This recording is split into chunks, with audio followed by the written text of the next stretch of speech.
도축장에서 가져온 고기를 부위별로 먹기 좋게 자르고 분류합니다. 작업은 소고기를 꺼내는 것부터 시작됩니다. 이때 소고기는 머리와 다리, 내장을 잘라낸 지육 상태로 4등분돼 들어오는데요. 예, 이게 4분 도체된 한 마리예요. 예, 이렇게 상체 2개, 뒷다리 2개. 이어지는 발굴 작업. 날카로운 칼을 이용해 육류의 뼈와 살을 분리해내는 것으로 정교한 기술을 요합니다. 이렇게 해가지고 앞다리를 뗄 거예요.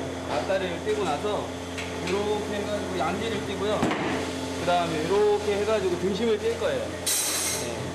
그리고 보면 이게 돌려보시면 여기 같은 경우는 이제 제비추리 그리고 여기 안창이 있어요. 소고기는 크게 10가지 부위, 작게는 39개 부위로 나뉘며 다양한 맛과 식감으로 사랑받는데요. 이를 위해 작업자는 잘 보이지도 않는 부위를 오직 칼과 손의 감각으로만 분리해냅니다. 고도의 집중력이 없으면 할 수 없는 일인데요. 이렇게 작업자의 손길을 거치자 우리가 즐겨 먹는 갈비, 등심, 양지 등 부위가 모습을 드러냅니다. 그중 3.2kg밖에 나오지 않는 홍두깨살은 특별한 식품의 재료가 되는데요. 엉덩이살과 다리살, 우둔에 딱 붙어있는 부분인데 제일 생고기예요. 옛날부터 육포 하면 홍두깨살이니까. 홍두깨살을 건조해서 만든 육포는 쫄깃한 육질과 깊은 풍미가 특징인데요. 또한 고단백, 저지방이라 간식이나 다이어트 식품으로도 인기입니다. 간편하게 즐기는 육포. 하지만 그 과정은 간단하지 않다는데요. 경기도 군포시에 위치한 육포 공장. 대목을 맞아 바쁘게 돌아가고 있습니다. 제일 먼저 눈에 띄는 건 홍두깨살. 이게 다 오늘 육포로 만들 양이랍니다. 요즘 명절 앞두고 나서 물량이 좀 늘어가지고요.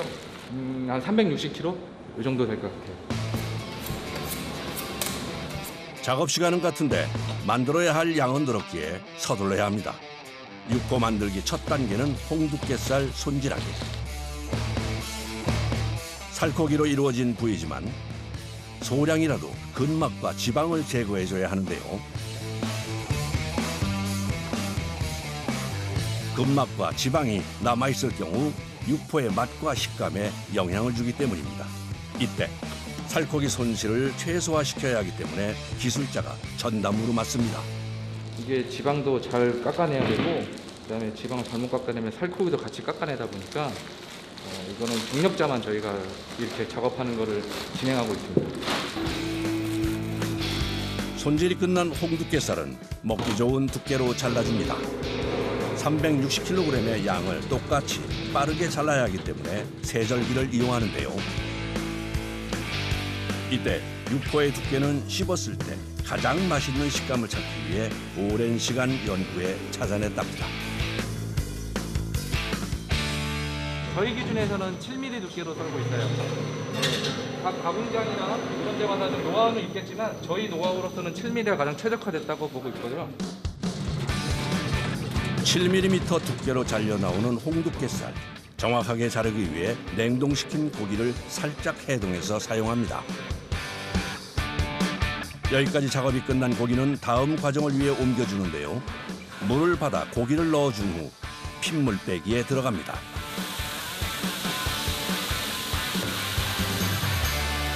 핏물 안 빼면 냄새가 나기 때문에 1시간 정도 물에 담가놔서 핏물을 빼야 냄새가 줄어듭니다.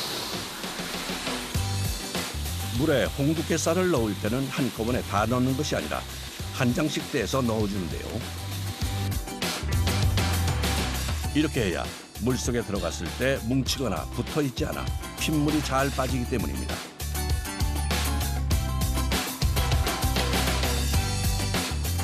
여기에 그치지 않고 막대기로 계속 저어주며 홍두깨살 안에 있는 핏물 빼주기에 박차를 가합니다. 1시간 후 물을 빼자 핏물이 빠진 홍두깨살이 모습을 드러냅니다.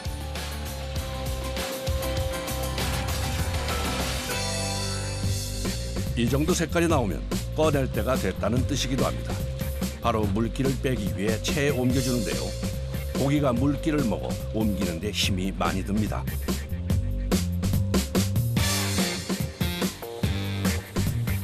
마지막으로 채 위에 옮긴 홍두깨살에 물을 뿌리는 작업자. 남아있을지 모를 핏물을 씻어주기 위함인데요. 그리고 3시간 동안 남은 물기를 빼줍니다. 이 과정까지 마치면 텀블러라는 기계에 넣어줍니다.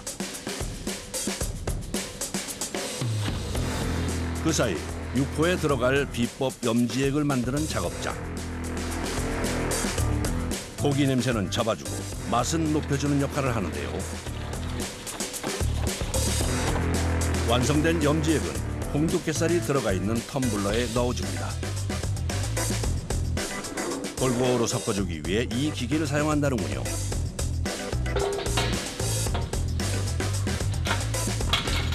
다 넣은 후에는 입구를 밀봉하듯이 닫고 기계를 작동시킵니다.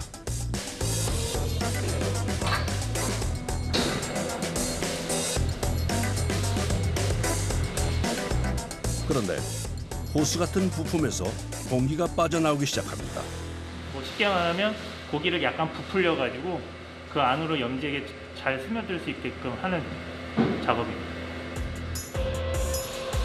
이렇게 하면 홍두깨살의 양념이 잘 배일 뿐만 아니라 작업 시간도 전에 비해 절반으로 단축된답니다. 20분 후 작동을 멈추는 작업자. 문을 열고 안에 있는 고기 상태를 확인합니다. 길지 않은 시간이었음에도 불구하고 양념이 골고루 잘 배었네요. 육안으로 확인했을 때 이 정도면 육포를 만들기 좋은 상태. 양념이 밴 고기를 꺼내줍니다.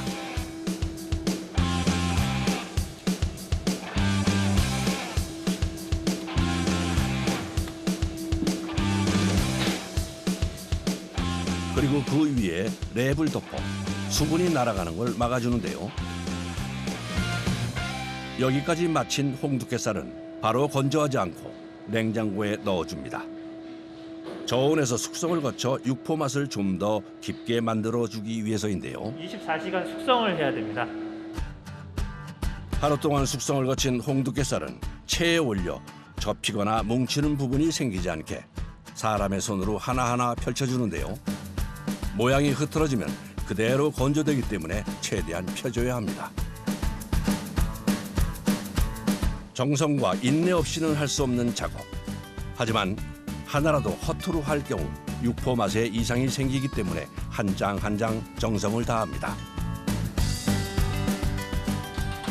옮겨주기가 계속되는데 이 트롤리 한 개에 가득 차면 어느 정도 무게일까요?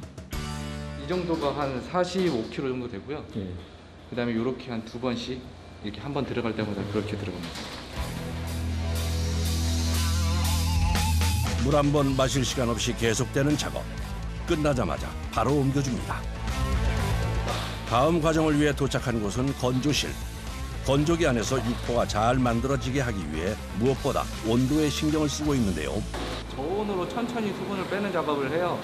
보통 저희가 한 60도 정도부터 시작을 해서 한 70도 정도까지 가게 되면 저희가 중간에 한번 또 빼는 작업을 해서 한번 또 뒤집어요.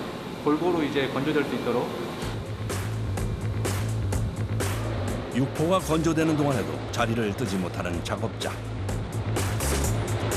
수시로 건조기 안을 확인해가며 육포가 잘 마르고 있는지 확인합니다. 한편 옆에 있는 작업장에서는 먼저 1차로 건조된 육포를 뒤집느라 바쁜데요. 이건 역시 앞서 했던 방법대로 사람이 처음부터 끝까지 뒤집어줍니다. 번거로운 작업이지만 이렇게 하는 이유가 있다는군요. 저희가 골고루 열이 가해지면서 건조가 되기 때문에 뒤집어줘야 됩니다. 이게 좀 손이 많이 가는 작업이에요. 계속되는 반복 작업. 하지만 속도를 늦췄다가는 생산 물량에 차질이 생기기 때문에 멈출 수가 없습니다. 그러는 사이에도 건조기를 살펴보는 작업자. 끊임없이 육포 상태를 확인합니다.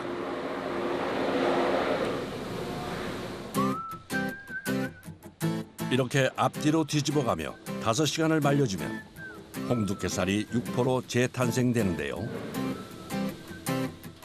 과연 어떻게 변했을지 궁금합니다. 검붉은 색을 띠는 육포. 아, 한눈에 보기에도 먹음직스러운데요. 이렇게 육포가 되면 처음 홍두깨살이었을 때보다 부피가 60%가량 줄어듭니다. 하지만 부피만 줄어들었을 뿐 작업자의 할 일은 줄어들지 않는데요. 하나씩 담아서 다음 과정을 위해 한데 모아줍니다. 정말 손이 많이 가네요. 완성처럼 보이지만 이 상태로 다시 한번 숙성 과정을 거칩니다. 수분이 이게 한쪽으로 몰리는 경우도 있을 수 있어요. 그러다 보니까 하루 정도 숙성시키면 수분이 이게 골고루 퍼지면서 전체적으로 고른 맛이 날 수가 있어요. 거의 모든 작업이 수작업으로 이루어지는 육포. 여기에 기다리는 시간이 더해져 인내와 정성으로 만들어진다고 해도 과언이 아닌데요. 이런 고집이 육포 맛을 완성시키는 것이겠죠. 숙성까지 마친 육포는 검수 작업에 들어갑니다. 그런데 곳곳에 보이는 흰색 점들. 냉장고에 들어가기 전까지는 없었는데 대체 뭘까요? 상온에서는 안 보이는데 이게 온도가 내려가면 이렇게 하얗게 굳잖아요. 소기름이 그거예요. 소기름 떼어내는 거.